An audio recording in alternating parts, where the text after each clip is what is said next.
Hello everyone. आज से मैं आप लोगों के लिए इम्पोर्टेंट क्वेश्चंस की एक सीरीज़ स्टार्ट करने जा रही हूँ। सबसे पहले हम हिस्ट्री के chapter 1 the rise of nationalism से स्टार्ट करेंगे। बोर्ड एग्जाम के अंदर 10th क्लास में इस चैप्टर से 5 मार्क्स का क्वेश्चन 101% आता है और ऑप्शन के साथ आता है, मतलब एक ही चैप्टर से 2 5 मार्क क्वेश्चन आपसे ऑप्शन में पूछे जाएंगे। तो मैं आपको इस चैप्टर से 5 से 6 क्वेश्चन ऐसे प्रोवाइड करूँगी जिनमें से बोर्ड एग्जाम में आपको 101% क्वेश्चन मिलेगा ही मिलेगा। तो जो बच्चे ऐसे होते हैं जिनको लगता है कि बहुत कम एफर्ट के साथ कुछ ऐसे क्वेश्चन हम लर्न करें 2-4 जिनमें से बोर्ड के अंदर क्वेश्चन आए ही आए, स्पेशली उनके लिए ये वीडियो है। अब हम स्टार्ट करते हैं क्वेश्चन के साथ। यहाँ पे जो मैंने आपको क्वेश्चन प्रोवाइड किया है that is what steps did the French revolutionaries take to create a sense of collective identity among the French people. अब बच्चे आंसर तो लर्न कर लेते हैं, कन्फ्यूज़न कहाँ होती है कि बच्चों को बोर्ड में बैठ के पेपर के अंदर ये नहीं समझ में आता कि किस क्वेश्चन का आंसर क्या बनना है। तो आपको किसी भी क्वेश्चन के आंसर को मैच करने के लिए कि किसके लिए क्या बनना है, कुछ एक कोड वर्ड्स को ध्यान में रखना होता है। अभी यहाँ पे जो क्वेश्चन है इसका कोड वर्ड रहेगा ये sense of collective identity.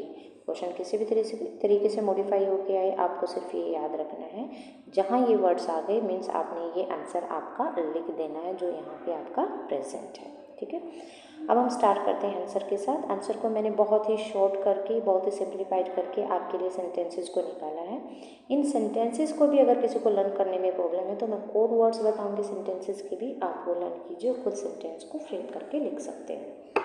So the first point is idea of la patrie, जिसका मीनिंग होता है the fatherland, and le citoyen, जिसका मीनिंग होता है citizens.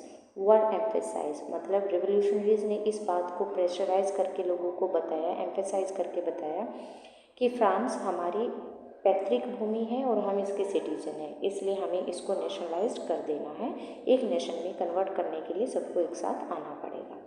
Next it is saying second point, adoption of new constitution with citizens enjoying equal rights. नया संविधान सबसे पहले फ्रांस के अंदर ही लिखा गया और उसके अंदर लोगों को इक्वल राइट्स प्रोवाइड करने की कोशिश की गई और ऐसा हुआ भी।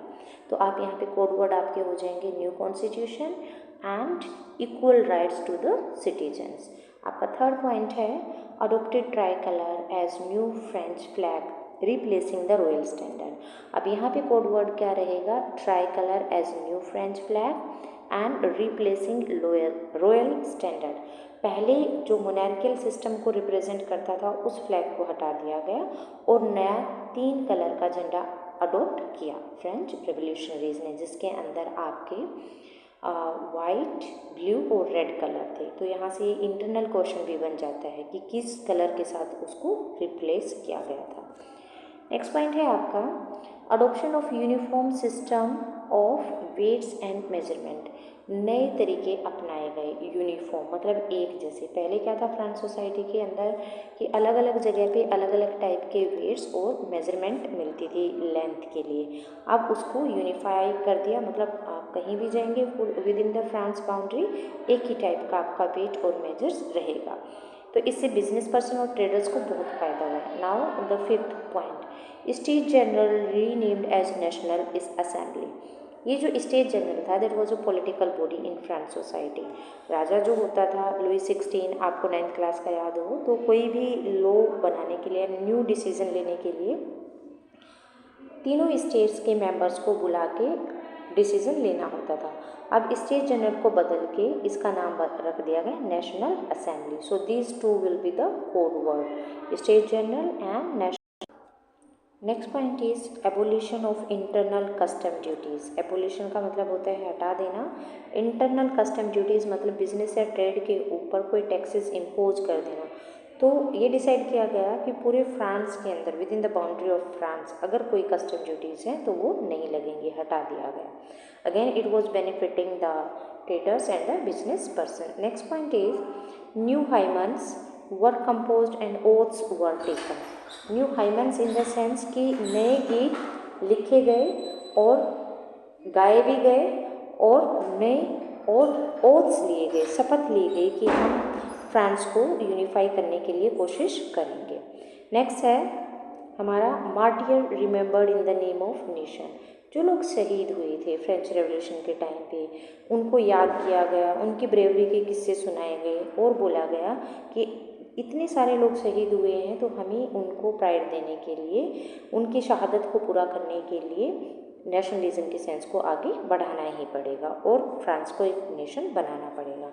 नेक्स्ट पॉइंट है formation of centralised administrative system. Centralised in the sense कि पहले क्या था कि पूरा यूरोप इंक्लूडिंग फ्रांस छोटे छोटे पैचेज में डिवाइड था और अलग अलग जगह पे अलग अलग डायनेस्टीज़ के थ्रू रूल किया जाता था। अब फ्रांस के अंदर क्या अडोप्ट किया गया कि पूरा का पूरा फ्रांस अब एक ही तरीके से एडमिनिस्ट्रेट किया जाएगा, हर जगह पे एक टाइप का रूल लागू रहेगा। Next point is French was declared national language. France के अंदर फ्रेंच को नेशनल लैंग्वेज बोला गया कि अब हमारी राष्ट्रीय भाषा रहेगी।